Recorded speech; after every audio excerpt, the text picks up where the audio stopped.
Hello दोस्तों, आज मैं आपके लिए एक और भूतिया कहानी लेकर आई हूँ। दोस्तों, जब इंसान की सांसें भी थमने लगें, जब इंसान की रूह भी कांपने लगे, तो अंदाज़ा लगा लीजिए कि उस इंसान के ज़हन के अंदर कैसा माहौल होगा। मान लीजिए कि आप कहीं काम करते हैं और अचानक से आपका कुछ ऐसी शक्तियों से सामना हो जाए जो अप्रत्याशित हों, जिन्हें देखने के बाद या यूं कहें कि जिन्हें महसूस करने के बाद आपकी ज़िंदगी ही बदल जाए। दोस्तों, कुछ ऐसा ही हुआ था गुजरात में एक एटीएम सर्विस कंपनी में काम करने वाले जितेंद्र के साथ। गुजरात में एक एटीएम सर्विस कंपनी में काम करने वाला जितेंद्र एक मध्यम वर्ग के इंसान थे। वो न बहुत हाई फाई सोसाइटी के थे, ना ही बहुत गरीब। बस किसी तरह उनके जीवन का गुजारा चल जाता था, इतना वो कमा लेते थे। उनकी शादी को करीब 4 साल हो चुके थे। उनका एक बेटा भी था। वैसे तो जितेंद्र बहुत ज़्यादा पूजा पाठ नहीं करते थे, या यूँ कहा जाए कि बहुत ज़्यादा इन चीज़ों में उनकी आस्था नहीं थी, और अगर रास्ते में कोई मंदिर या मस्जिद मिल जाए तो अपना सिर जरूर झुका लेते थे। जितेंद्र की नौकरी का समय दिन में लगभग 9 घंटे का होता था, पर एटीएम मशीन का फॉल्ट आने पर उन्हें रात के किसी भी वक्त सर्विस देने जाना पड़ जाता था। अपने इसी काम के चलते वह एक रात अपनी बाइक पर जा रहे थे। उन्हें शहर से थोड़ी दूर तक रिहायशी इलाके के पास एटीएम में फॉल्ट हुई थी, उसे ठीक करने जाना था। वैसे तो इस काम के लिए 2 लोग थे, पर जितेंद्र का पार्टनर उस रात बीमार था, तो सर्विसिंग के लिए उन्हें अकेले ही जाना पड़ा। जब वह इस पॉइंट पर पहुंचे तो अपनी बाइक उन्होंने स्टैंड पर खड़ी कर दी। तभी वहां उन्हें एटीएम बूथ पर एक खूबसूरत सी लड़की दिखाई थी। जितेंद्र ने सोचा कि उसे शायद पैसे निकालने होंगे और वह एटीएम मशीन के ठीक होने का वेट कर रही होगी। फॉल्ट ठीक करने के लिए जैसे ही जितेंद्र एटीएम बूथ के अंदर गए तो वह लड़की भी पीछे पीछे अंदर आने लगी। सिक्योरिटी गार्ड ने उन्हें बाहर रुकने के लिए कहा। जब जितेंद्र अपना काम शुरू कर चुके थे, तभी अचानक उनकी नज़र उस एटीएम के बाहर पड़ी। वहां उन्होंने जो देखा उसे देखकर उनके पसीने छूट गए। बाहर जो लड़की खड़ी थी, अब वो वहां नज़र नहीं आ रही थी। उन्होंने चारों तरफ नज़र घुमाई, लेकिन उन्हें कोई दिखाई नहीं दिया। उनकी उत्सुकता बढ़ी, क्योंकि रात का समय था, वीराना सन्नाटा था। एटीएम जहां पर था वहां पर छोटा मोटा जंगल लगा हुआ था, यहाँ तक कि उस जगह पर कुछ लाशों को भी दफनाया जाता था। हो सकता है यही सोच करके उनकी उत्सुकता बढ़ गई हो। उन्होंने दरवाजे से बाहर झांक कर देखा तो उनके रगों में बहता हुआ खून भी बर्फ के जैसे जम गया था, क्योंकि बाहर खड़ी लड़की का चेहरा बुरी तरीके से बिगड़ा हुआ था और वो एटीएम कार्ड का सर अपने हाथ में लिए हुए खड़ी थी और वह जितेंद्र की ओर घूर घूर के देख रही थी। यह सब देख करके जितेंद्र का दिल बेतहासा तेजी से धड़कने लगा। उन्होंने वहां से नजरें हटा ली और सोचा कि हो सकता है ये उनका भ्रम हो। वो ये सब सोच ही रहे थे कि तभी अचानक उनके सीनियर का फ़ोन बज उठा। वह फ़ोन वहाँ का फॉल्ट जल्दी ठीक करने के लिए था। कांपते कांपते जितेंद्र फिर से काम पर लग गए। थोड़ी ही देर में उन्होंने एटीएम मशीन ठीक कर ली। इस बार एटीएम बूथ के बाहर देखने पर सब नॉर्मल लग रहा था। वह लड़की भी वहां खड़ी थी और एटीएम बूथ का गार्ड भी उसके आसपास आराम से खड़ा था। जितेंद्र ने सोचा कि पहले जो भी देखा होगा वह सब उसका भ्रम ही होगा।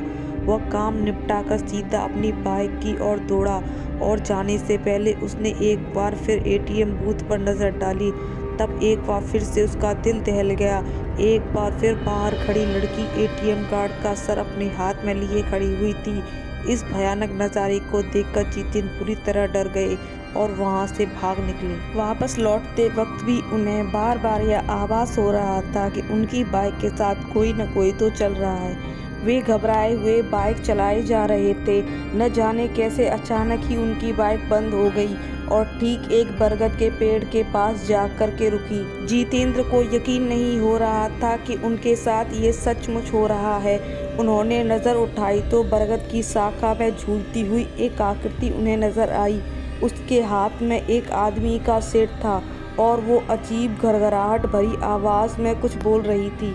जितेंद्र ये सब देखकर वहीं जम गए। ना उनकी चीख निकल रही थी, ना ही उनके अंदर हिलने की ताकत बची थी।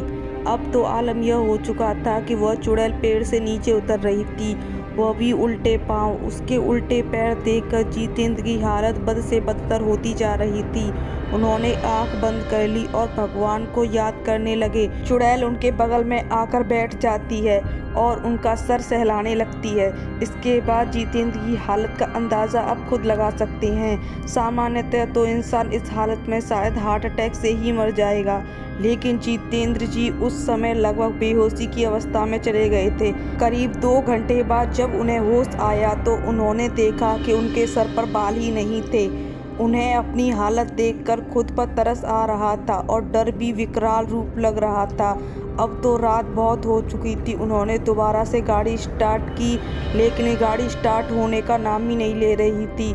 बस उन्हें सुकून इतना था कि वो अभी तक जिंदा थे। लेकिन जैसे ही बाइक स्टार्ट हुई और उन्हें बाइक को आगे बढ़ाया, वैसे ही उन्हें साफ साफ महसूस हुआ कि कोई उनके पीछे गाड़ी पर बैठा है। कोई दिख नहीं रहा था, लेकिन उन्हें दोबारा से साफ साफ एहसास हुआ कि किसी ने उनके कंधे पर हाथ रखा है। वो वहीं पर हड़बड़ाकर ही गिर पड़े और वहीं पर बेहोश हो गए। और उन्हें होश आया तो वो एक हॉस्पिटल में थे। कुछ स्थानीय लोगों ने उन्हें बेहोश पड़ा देखकर हॉस्पिटल पहुंचा दिया था। इस घटना के कई महीने बाद तक जितेंद्र हॉस्पिटल में रहे। उन्हें होश नहीं आया। उन्हें कई महीनों तक होश नहीं आया। कई महीनों बाद जाकर के उन्हें होश आया। इसके बाद धीरे धीरे करके वह सामान्य हो गए। लेकिन जिस दिन वे हॉस्पिटल को छोड़े, उसके बाद वह उस जगह को छोड़ दिया और दूसरी जगह आकर बस गए। डर इतनी बुरी चीज़ होती है कि जो इंसान को बर्बाद करने में वक्त भी नहीं लगाती। उन्होंने बाद में ये पता करने की कोशिश भी नहीं की आखिर उनके साथ ऐसा क्यों हुआ और आखिरकार वो चुड़ैल कौन थी। लेकिन इन 4-5 दिनों में उनके भाई को कुछ ऐसी चीज़ें पता चली जो उनके भाई को भी डराने के लिए काफ़ी थी।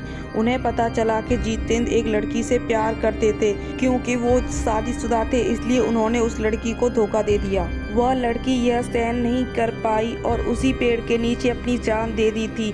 जितेंद्र तो यह जान भी नहीं पा रहा था, क्योंकि जिस दिन उसने उस लड़की को छोड़ा था, उसके बाद से उन्होंने पलट के कभी जानकारी लेने की कोशिश ही नहीं की। लोग कहते हैं ये वही लड़की है जो उस बरगद के पेड़ के पास रहती थी। जो कोई भी उस रास्ते से गुजरता है, कभी कभी उसे असामान्य घटना का सामना करना पड़ जाता है। क्योंकि जितेंद्र पहली बार उस रास्ते से गुजरे थे, इसलिए उनके साथ भी घट गई। लेकिन शायद उसने जितेंद्र को मारा नहीं। हो सकता है प्यार अभी भी बाकी है, लेकिन ऐसा करना हरदम गलत है। उनके भाई बाद में ये सारी बातें जितेंद्र को बताई। जितेंद्र को बहुत पछतावा हुआ। लेकिन दोस्तों, गलती करने के बाद पछताने का कोई मतलब नहीं।